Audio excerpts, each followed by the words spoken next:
Ladies and gentlemen, I would like to thank you for coming, and we will have a wonderful environment be based to your present, and we will have some gifts from MCEC company here. Okay, I would like to thank MCEC as well for providing some giveaways, some plans. I would like to introduce Miss Dana Ahmed. She's an environment engineer working for Bahrain Air Base, and I would like her to continue and introduce herself with wide experience in her life. Please welcome her. Hello everyone, Assalamu alaikum. I'm Dana Ahmed. First of all, I'm very honored to be here with you today. Thank you so much for coming. Just a bit of background about myself. I graduated from University of Nottingham doing architectural environment engineering, focusing on sustainability within the built environment.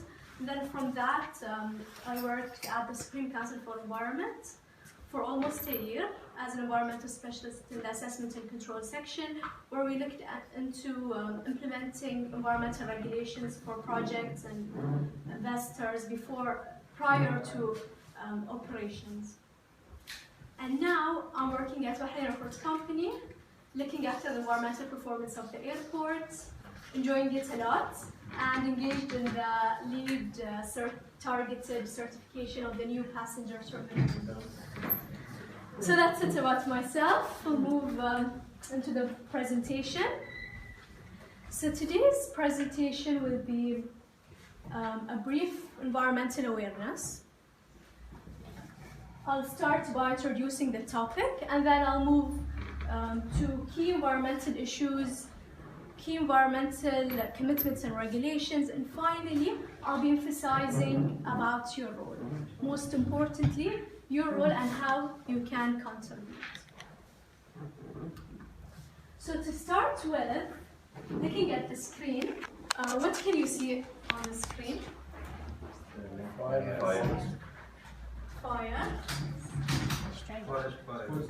Australia. That's correct. I think you deserve a gift. Thank you very much. Thank you. So it was all over the news. We need a photo with her. That's later on. Okay. So it was all over the news. Over 15 million hectares of forest and bush was burning in Australia. Staggering amount of almost 1 billion animals have died. What was the reason behind it? Is it purely natural phenomena, or is human activity behind it? Think about it, and we'll get back to it later. So moving to the presentation. I'll start by introducing the topic. As I mentioned, what is environment? So environment is everything that surrounds us. It's plants, air, water, land. It's humans and their surroundings and interaction with their surroundings. Key environmental issues. So why do we care about the environment? What are the issues out there? What's happening? Here I'll be going through 5 key environmental issues that everyone should know about. The first one is climate change, also known as global warming, اللي هو الاحتباس الحراري بالعربي أو تغير المناخ. So climate change is the global rise in temperature, which is happening due to emissions of greenhouse gases. What are greenhouse gases? These gases that we emit from our activities, such as carbon dioxide, nitrogen oxide, sulfur oxides, methane, and others. So climate change results in extreme weather occurrences. It results in melting of the icebergs, the sea level is rising, we're hearing that flooding is happening everywhere. Kansai Airport was flooded last year, and operations stopped because of that. Bahrain even witnessed it. So it's not just a phenomenon out there, we're living climate change, we're feeling it. Bahrain witnessed the highest temperature in July 2019, last year. Second key environmental issue is pollution. So pollution is the release of any harmful substance to the environment, whether to air, water, land. The Environmental Protection Agency report shows that pollution is directly related to a lot of diseases, such as respiratory diseases, asthma, premature death, and other. Can you please keep your mobile phone on silent mode, please? And these are two examples of pollution. We have air pollution and we have land pollution, oil spill leading to groundwater pollution. Moving to the third environmental issue, loss of biodiversity. So what is biodiversity? Biodiversity is the variety of species that we have today on Earth, and all species interact with each other in an ecosystem. So humans depend on vegetation, plants, animals. Whenever we affect any of those species, eventually it affects us. Currently in the Middle East, around 1,084 species are threatened, and 20% of that are fishes. So fishes are impacted when we discharge anything to the sea. Other animals are impacted when we take their land, when we chop their food. This is basically all those reasons contribute to loss of biodiversity. Fourth key environmental issue is resource depletion. So on Earth, we have finite number of resources, whether it's water, soil, plants, food. If we keep on exploiting those resources at a high rate without allowing it to regenerate, eventually those resources will finish. So currently Bahrain depends on natural gas for electricity. If we keep on using it at the rate that we're using it now, eventually it will finish. Fifth environmental issue, and it's one of the biggest environmental issues on Earth today: waste. Waste is a very big problem worldwide and in Bahrain. Waste is ending up in land, waste is ending up in oceans. And it's a huge problem in Bahrain specifically because Bahrain is a small island. Currently in Bahrain, all general waste is taken to Askar landfill. Askar landfill occupies 2 million meters square. And it's predicted that in 5 years, Askar landfill will be fully occupied. So what will we do after 5 years? Will we take more and more land to occupy our waste? The World Bank predicts that by 2050, there will be more plastic found in oceans than fish.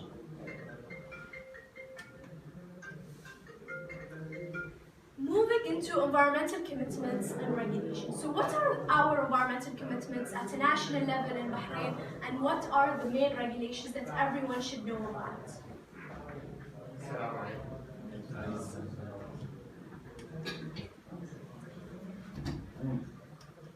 So we have international commitments, international agreements that Bahrain is part of, and we also have national commitments. Internationally, we have the UN Sustainable Development Goals. These are universal goals that were set basically to get rid of poverty and for climate action of all member states of the UN.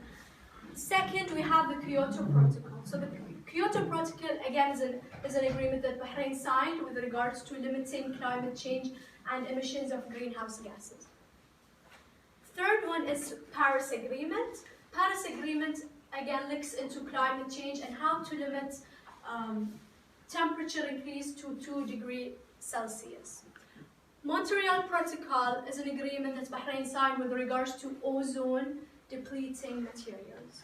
So this protocol controls chlorofluorocarbons and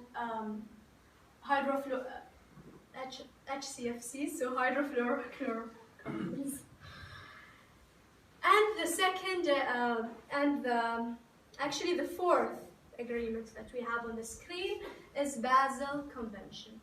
So the Basel Convention looks into transboundary movement of waste, of hazardous waste, and all countries that signed it basically in order to control illegal dumping that's happening around the world of hazardous waste.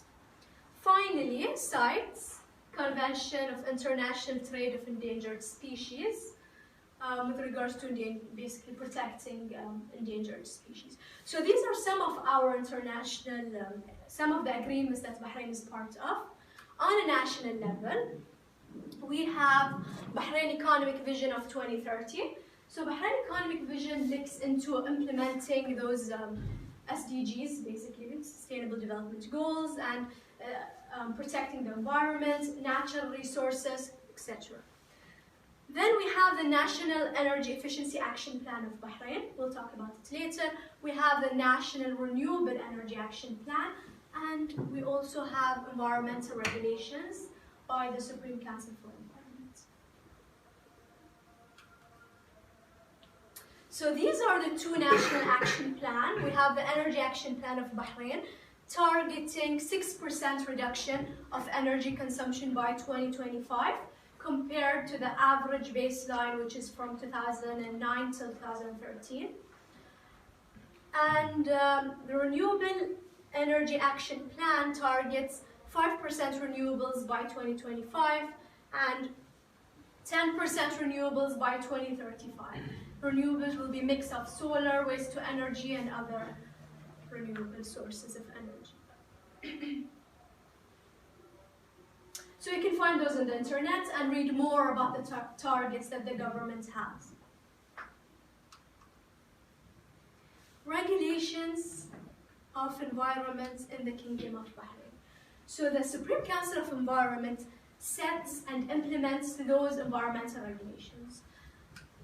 You can visit their website, and this is the hotline for environment. If you see any environmental, basically violation, anything that affects the environment, make sure that you report it immediately to the hotline. It can stay as an anonymous if you wish. You can tell them that, and they will make sure that it stays as an anonymous. And you can find more information in the website with regards to conventions, regulations, etc. Now I'll go through 4 key environmental regulations that everyone should know about. So the first one is Legislative Decree of 21 with regards to the environment. So this legislation sets the generic environmental regulations of Bahrain. It prohibits any damage. It sets the protective measures on a generic basis. The second legislation looks into air and water. So if you have any emissions to air, if you have any discharges to water, then you have to look into those standards because they set all the standards for both air and water. Third key environmental regulation, we have Legislative Decree of 7 with regards to chemicals. So this regulation looks into chemicals. It prohibits importing some chemicals that are very dangerous and has like detrimental effects on the environment, and it also sets the standard of handling, storage, and disposal of chemicals. Final regulation is with regards to hazardous waste. So hazardous waste is controlled by the SCE, while general waste is controlled by the municipality. So again, the SCE makes sure that hazardous waste is disposed in a responsible way that doesn't affect humans, doesn't affect the environment. So ladies and gentlemen, these are the key environmental regulations in Bahrain. So a quick recap, the SCE regulates environment, and they ensure that the environment is protected during all time. They set the air and water standard. They regulate chemicals, and they ensure that waste is disposed in a responsible way. Moving into the most important and critical part of this presentation, your role and how can you contribute in all this. So think about, how does your organization affect the environment, and how do you affect the environment on a daily basis and at work?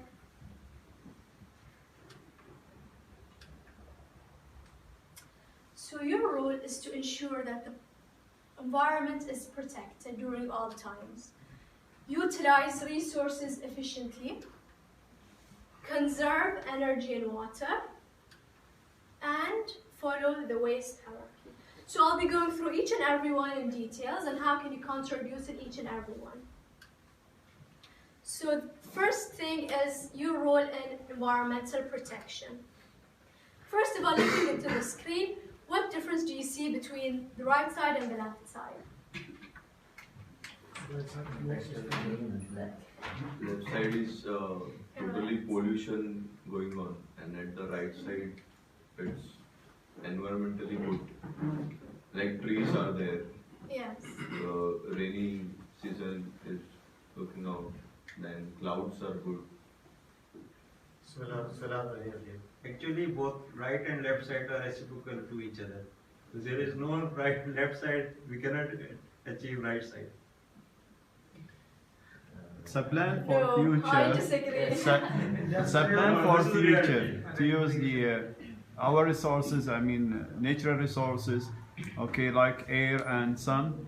Okay, to create some energy instead of using petrol and other stuff. Yes, correct. So the right side we can see vegetation, solar panels, which symbolizes a healthy environment, and the left side we can see discharges to the sea, polluted discharges to the sea, and we can see air pollution and emissions to air. So we need to ensure that the environment is protected during all times, air, land, and water. So how can we protect land? Avoid contact of any hazardous material with land. Because whatever touches the land, you are basically affecting the soil. Avoid spills to land. For example, always use spill trays. When you store any chemicals, when you store any oil drums, or when you have generators, make sure that you have spill trays, so if any spill occurs, it's contained in a tray. Water, similarly, if you have any discharges to water, make sure that you monitor the quality of water and you're not harming the marine life. Protect the stormwater line, very importantly, because the stormwater line is connected to the sea in most cases. So whatever goes there will reach the sea. So you need to make sure that you don't dispose anything in the stormwater line. Avoid any release of any substances. Sometimes even when we go to the beach, we see people sitting near the beach, using some plastics and polluting without even feeling it. So those practices, we are harming the marine life. We should avoid that. Third, air. Control sources of air emissions and avoid accumulative impact. So what I mean by accumulative impact is sometimes you have more than one source of air emissions. So you have quick equipment, you have emissions from traffic, you have emissions from different sources. So if you can control that, in many cases you can control it. For example, running the routine testing of backup generators. If you simply run if you don't run them, all of them together, you will save the environment. Because if you run them all of them together, the air quality will be basically will be damaged at one time. So simple things that you can do to avoid accumulative impact. Okay, in specific, for any activity that you do, you have to identify the environmental aspects and environmental impacts related to an activity. So what are environmental aspects and impacts? Environmental aspect is basically the activity that you do. The activity or product or services, anything that you do that may have an impact on the environment. Environmental impact is any change in the environment due to the aspect or due to the activity. So let's take some examples of environmental impact and environmental aspects and impacts. We have application of pesticides. Environmental impact will be soil and water quality degradation, fish production, can anyone guess what the impacts could be? Depletion of marine resources. Correct. Thank you. Very good.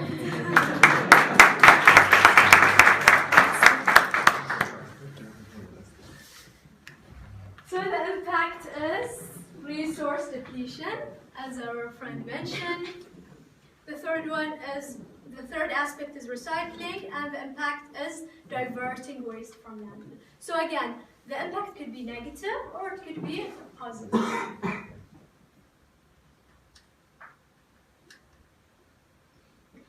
Environmental impact assessment. So environmental impact assessment is used to identify environmental impact, environmental aspects, and control measures. So the objective of the EIA is to implement mitigation measures, to identify appropriate strategies to monitor impacts, and to aid selection of best option if alternatives are available. So an example of environmental impact, as we can see on the screen, we have activity is office building. The first environmental aspect is use of water. Environmental impact, depletion of natural resources, control measures, maintenance of water fixtures, and water conservation awareness to staff. Another example, for example, use of paper. We have depletion of resources, and control measure would be electronic communication. This is another example of an EIA template. So an EIA template, or environmental impact assessment template, is similar to a risk template, risk management template. And it's up to the company basically to adapt whatever template they want. Sometimes, for example, in this template we have, I'll go through the example. So we have probability, P stands for probability, S stands for severity. In this template, we have quantitative matrix that is used to basically to set the probability and severity. Sometimes qualitative measures are used. So it depends on the matrix that you follow. It could be 3 by 3 or 5 by 5. Anyway, so moving into this matrix, we have the activity office building, environmental aspect use of water, impact depletion of natural resources, existing controls, preventative maintenance, staff awareness. The probability is 3, the severity is 3, initial risk is 9 according to the matrix. And then additional controls, upgrade of water fixtures to increase efficiency. So those are additional controls in order to limit consumption of water. Therefore, the severity decreased from 3 to 1. So the residual environmental risk has reduced from 9 to 3 because we implemented those controls. So the EIA makes you visualize all your activities and all the controls that you are implementing and all the controls that you could implement in order to reduce the risk level. Another model in environmental management that is very useful is source pathway receptor model. So the source pathway receptor model basically it's used to identify environmental impacts and to basically to find the root cause of impacts. So source of contamination, pathway is the route by which the contamination is traveling to the receptor, and the receptor is anything that can be harmed or damaged. Let's take an example of this model. So we have source, a spill on ground, oil spill for example. Pathway is via the drains. Receptor is rubber. So the aim is to always protect sensitive receptors. Whenever you operate, you need to make sure that sensitive receptors are protected during all times from pollution. Now I'll go through some photos and diagrams of examples of violations: land contamination violation, air and water violations. So as we can see on the screen, this is considered as a land violation because we have spills from oil tanks reaching and penetrating to soil. Similarly, effluents from industrial, from factories, oil spill on ground, spill from cars. Storage. Storage is a very important thing. Whenever you store anything, as I mentioned at the beginning, you need to make sure that everything is stored in an organized way, land is protected from any damage, you have containment, basically trays or tanks or bunds to protect land. And again, basically storage of waste leading to land contamination. And if it rains, it's even worse because whatever contamination is on the surface will penetrate inside the soil and could even reach groundwater. Especially in Bahrain, groundwater is very high. Air contamination violations. So, black smoke emissions is an example of air pollution and evaporation of volatiles. So whenever you're storing any oil and chemicals without covering it, and they contain VOCs, and VOCs will evaporate. And whatever evaporates will affect the air quality and will also affect the atmosphere. So an example of violations, we have black smoke emissions from buses, from generators, and from drums when you don't cover the drums and you allow those VOCs to escape into air. Water contamination violations, so spill from tanks leading to soil, penetrating and reaching groundwater. So with water contamination, it could be via the soil and it could be through direct discharges to surface water, and it could be also through the stormwater line. Because as I mentioned earlier, stormwater line is connected to the sea. Do you have any idea about the penalties in case of discovering a contractor delivering some waste to the sea? Is there any hotline we can? Yes, so they will be violated by the Supreme Council for Environment, but if you witness anything of that sort, make sure that you report it. So call the SCE immediately, you can report the location, or you can even take a photo and send it to them, and it will stay as an anonymous. Oh, that's good. Okay, so we discussed your role and how you can protect the environment. Now we'll move into your role in resource utilization. So resource utilization results in saving the environment, saving money, and also saving time. Always track what you consume. Always seek to continuously innovate in order to reduce consumption. Avoid disposables. Sometimes they invest more in capital costs, but you end up basically saving money in the long term, and at the same time reducing consumption. Focus on life cycle assessment. So what is life cycle assessment? Whenever you purchase any product, make sure that you assess the product starting from extraction of raw materials till the disposal of this item. We need to do such an assessment to all products that we purchase every day.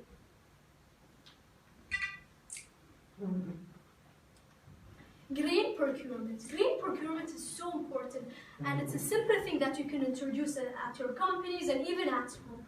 So whenever you buy anything, make sure that you always look into regional sourced materials in order to avoid emissions with regards to transportation and carbon footprint of the material. Other example of green procurement, materials that contain recycled content, reduced packaging, extended lifetime, higher energy efficiency, materials that can be reused, materials that produce no toxic substance through use.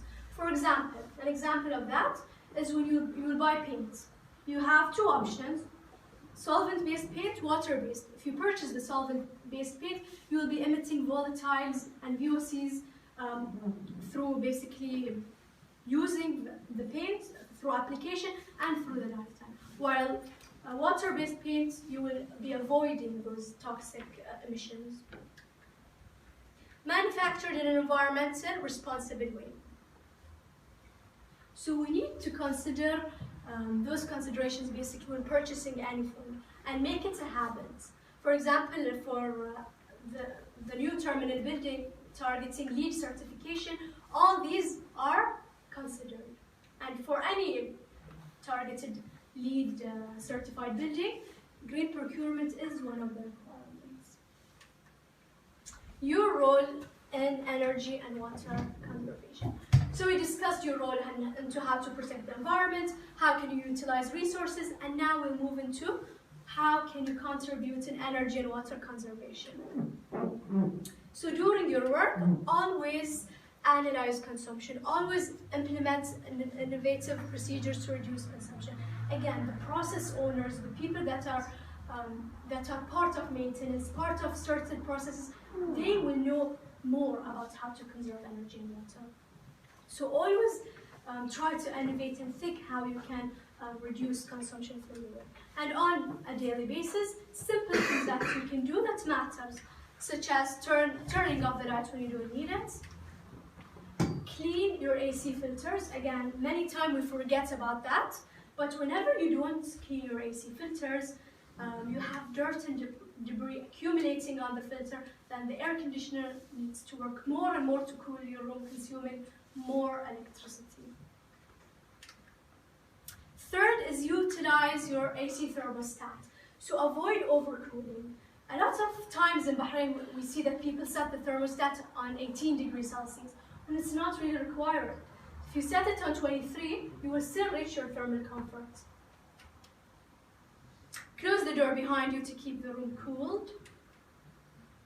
Close the windows blinds during peak heat hours. So during peak heat hours, we have a lot of heat entering the built environment, our rooms, through the windows, through the glass, through the solar radiation. So simple things such as like closing part of the window in order to avoid excessive heat gain, or for example, even installing shading devices at your windows to avoid solar radiation entering basically your rooms and heating it. Grow trees to shade your house. So there's a study that says your house could be actually 10 degrees colder if you just shade your house, because you avoid heating of external walls, you avoid the heating of solar radiation entering via the windows and all these things. Switch off your PCA when not in use. Again, it's something very simple that a lot of people forget to do. And we're just in a habit of putting it to sleep mode and leaving the office. Sleeping mode still consumes energy, so shutting it off is always the better option. Sometimes it depends on the company's policy. Some of the companies say don't switch off your PC. Some of them it's optional. Yeah. So they have to respect the company policies in Yes, this case. of course. But at home there is no excuse.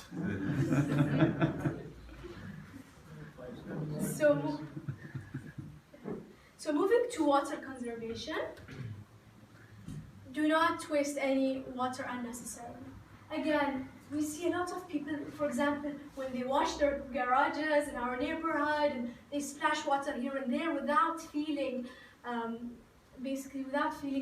feeling it. In Bahrain, we don't have natural water. We use a lot of energy in order to convert seawater via the desalination plants to potable water that we can use. So we need to take care of these things and make sure that we don't use unnecessary water. Rectify any leaking taps. Whenever you have any leakage, make sure you take action. If you see anything, make sure you report it.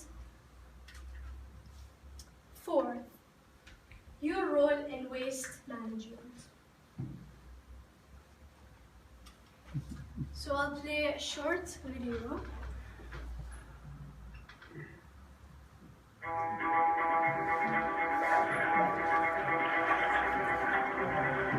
8 million metric tons of plastic trash enters the sea from land every year. the equivalent of 5 plastic bags filled with trash for every foot of coastline in the world. Across our ocean, plastic trash flows into circulation, dispersed almost everywhere, but concentrating in huge swaths in the midst of global currents, breaking down into smaller and smaller pieces, ingested by species across the marine world, and sinking to the bottom of the sea.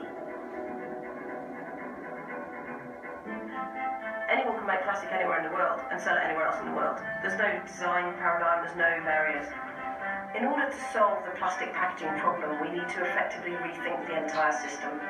From one which is linear, i.e. take, make, dispose, to one where it can be recovered and fed back into the economy as a valuable plastic material, all one where it is biobenign and it can enter the environment.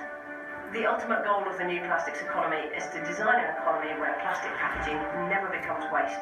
And to do that, we need every single player in the chain to change the way that they do things. But marine pollution comes in many forms. Industrial, agricultural, and urban waste also sweep into the sea, fueling explosions of algae that rob marine ecosystems of the oxygen they need to survive. With sustained pollution, these areas become dead zones, which already exist in more than 400 locations across the globe. But nutrient pollution can be managed through change in major contributing systems like agriculture. If you eat, you're involved in agriculture. So it's a problem that all of us have to work together to solve. Soil health is critical for water quality. It's the first thing we have to focus on. Here on the farm, organic matter is the key thing that we try to improve. The more organic matter you have in the soil, the better the soil can hold on to nutrients like phosphorus and nitrogen. Organic matter keeps it from leaching out of the soil. It grabs onto it, and that's good for the farmer, but it's also good for water quality in the bay. For any farmer to change their system is tricky, and it takes a lot of work. I think all farmers want to. It's learning different processes, practices that allow you to do it effectively that becomes the key.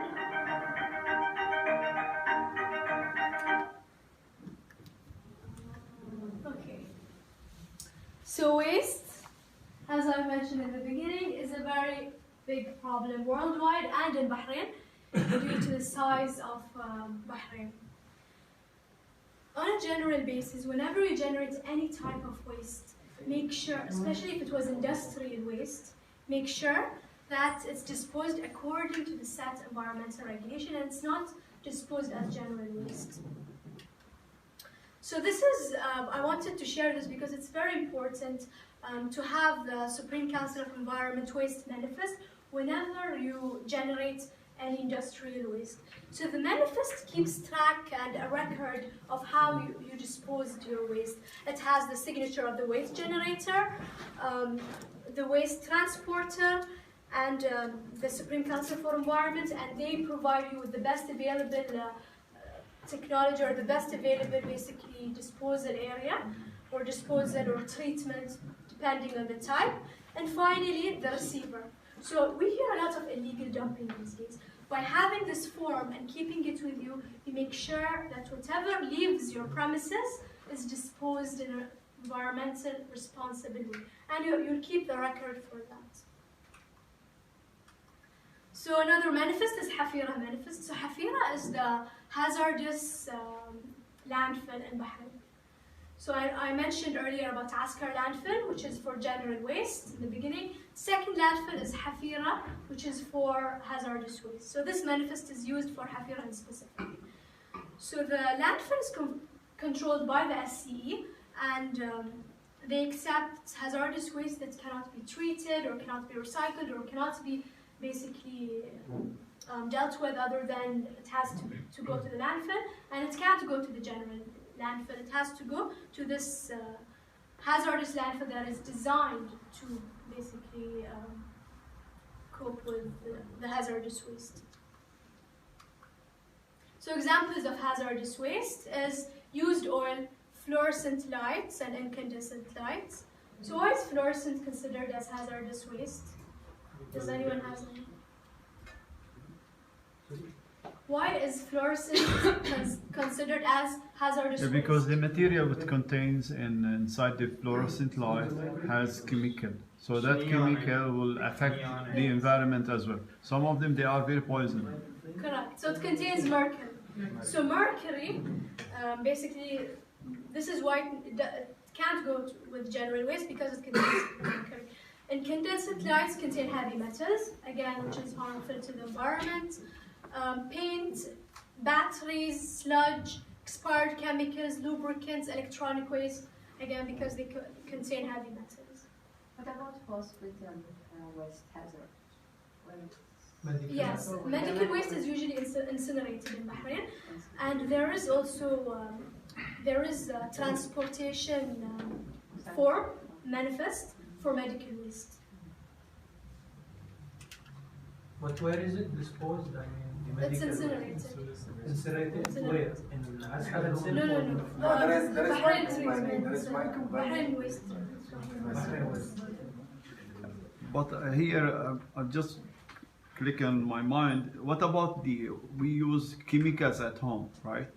Most of them, none of the people who was using this chemical are reading the chemicals. Yes. So after this chemical disposal, we suggest to the government they have some containers so all the families can drop all the cans, for example, instead just with general waste and directly to the sea. True, I agree with you. But I think it's important for us to always look into how we can contribute rather than just wait for the government to implement things. So there are recycling companies in Bahrain. You can start segregating waste at your home. Contact those recycling companies and they will come collect your waste, or you can go to their places and just basically give them your waste. The list of recycling companies is at the SCE website. We have one champion also here. So always look into how you can contribute. Example of waste violation: when you mix industrial waste with general waste. So we can see here we have some cans, we have food, which is not acceptable.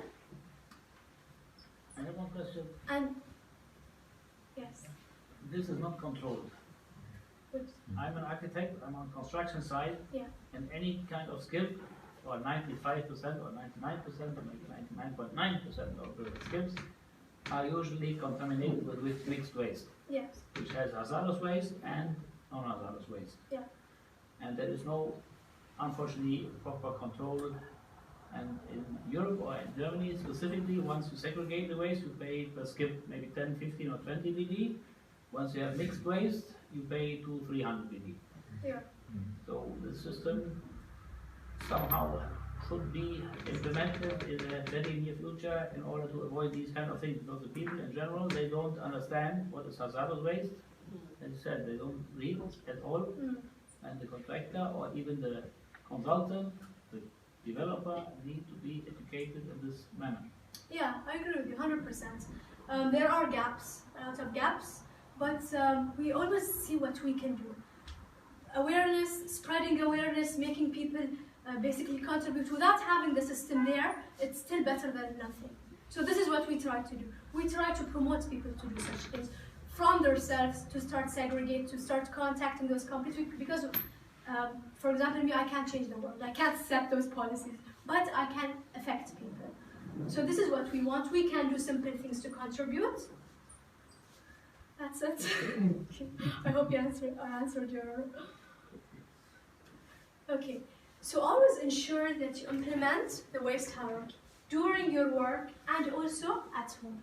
So the waste hierarchy is the best practice in waste management, and it starts by preventing waste generation, reusing, recycling, recovery, and finally disposal. So whenever you implement the hierarchy, you prevent generation of waste, or you recycle, you are avoiding waste ending up in landfills. So this landfill could be Askar landfill. You never know. Main outcomes of waste hierarchy. So we have environmental benefits. You will be utilizing resources, saving land and space, preventing pollution. Economic benefits, saving transportation costs and generating revenue. So whenever basically you start segregating waste at your company, you will be saving on transportation costs. Because whenever you have a transporter, you need to pay the transporter to take the waste to the landfill. But whenever you have an agreement with a recycling company, in most cases you don't really need to pay them because they come and collect the items and they turn them into products. A lot of times they pay you back, especially when it's metals and used oil, things like that. So last year in BAC we recycled 1.2 tons of plastic. I don't know if you heard of it, was on the news. What did you Supporting, do? sorry. You said you recycled 1.2 tons of plastic. What did you do with the recycled material? So we appointed a recycling company, and they take it, they do like some partial treatment, and then they export it to be turned into usable products. One question? Sorry? Yeah. Which kind of recycling company? And you said MBC or what? Your group? Yes, BAC, Bahrain Airports Company. Ah, BAC, yeah, very good, very good. Okay. So, yeah, supporting Bahrain's economy. Because from trash, you know, some companies are working with the waste and turning it into reusable materials, so you are supporting Bahrain's economy. It's very important, especially if you have businesses and if you're part of a company. Social benefits, you'll gain some public recognition, and you will also encourage best practice among the community. Examples of inert recyclable waste, or inert, which is unhazardous waste, is paper, cardboard, plastic, metal, used tires. Further improvement of waste management. So if you, at your company or at home, whenever you want to start, you know, implementing the waste hierarchy, start preventing waste recycling, from where do you start? So I'll be going through two phases that will help you implement the waste hierarchy. First stage is data collection. We cannot improve what we don't monitor. So the first thing is to collect data to start monitoring. Second phase is actions for improvement. So the first phase comprises of identifying all the sources of waste. You list all the activities that leads to waste. And then identify different types of waste related to activities, quantities, and disposal practice. Once you have gathered all this information, you move into phase 2, which is you review, you reflect, and look into each and every activity and look into where is waste going and how you can prevent, recycle, reuse, etc. So a summary of phase 1. This is an example of phase 1. You will have the sources, for example, offices. Location of generation is XY building. Type, plastic bottles. Quantity, waste segregated, in this case, yes. Transporter, ABC. Disposal practice, recycling. Final waste destination, this company. Second example, for example, it goes to the landfill. Waste from the warehouse and it ends up in the landfill. So you have all your activities and where it ends, where is the final, the destination of waste, and how is it disposed. Moving to phase 2, you start implementing the waste hierarchy flow chart. So you start by going into each and every activity and basically studying whether if you can prevent waste, if yes, provide the details, if no, move into reducing. And then moving into reusing, recycling, and you will be providing the details of each and every step in the hierarchy. So by the end of phase 2, you will have those informations. So the source and type and quantity, the first 3 columns, you already identified them in the first phase of the project, which is data collection. Now you move into, can you prevent this waste? For example, plastic water bottles, can you prevent them? In this case, it was yes. Therefore, the rest is not applicable. The detail is provide employees with reusable glass water flasks to replace the use of plastic bottles. Another example, we have warehouse, waste from the warehouse, plastic sheets from packaging, quantity 3 kg. Can waste be prevented? No, in this case. Can it be reduced? Yes. Reused? No. Recycled? Yes. So it can be reduced and it can be recycled. The details are as such: 1 kg of plastic sheets reduced by contacting the supplier to reduce plastic packaging. Remaining 2 kg is recycled by appointing ABC company. So by the end of phase 2, all your waste will be either prevented, reused, reduced, or recycled. You will be diverting all waste from the landfill. Overview on key steps to implement recycling. First of all, the first step is to appoint a recycling company approved by the SCE to carry such an activity of recycling. Usually, the recycling company, they're in charge of supplying waste containers and they're in charge of collecting those waste. Second is dedicate area for different types of waste containers. Again, number 2 is easy because you already collected all the data. You already know the sources of waste, the activities that leading to waste. So you will know how many, what are the locations that you need to set the targets. Finally, carry out staff awareness. It's very important, whether it's staff awareness, whether it's awareness at home. If you just put recycling containers without awareness, it will not succeed. You have to tell people the reason behind recycling, why they should recycle, in order to encourage it and in order for it to succeed. So your contribution is important.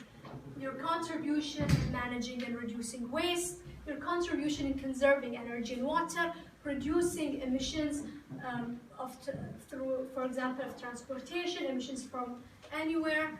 Your contribution is very important for a cleaner environment. So the ultimate aim is to achieve sustainability, to make sure that whatever we do today doesn't affect the future generations. So it's a balance between social, economic, and environment. It's the development that reaches the needs of the current without compromising future generations. So think, what can you do to contribute? So the only way forward is for us to work together for a brighter future, to save our environment, to do whatever we can do to contribute إن احنا نساهم بأي طريقة حتى لو كانت بسيطة حق البيئة. شكرا.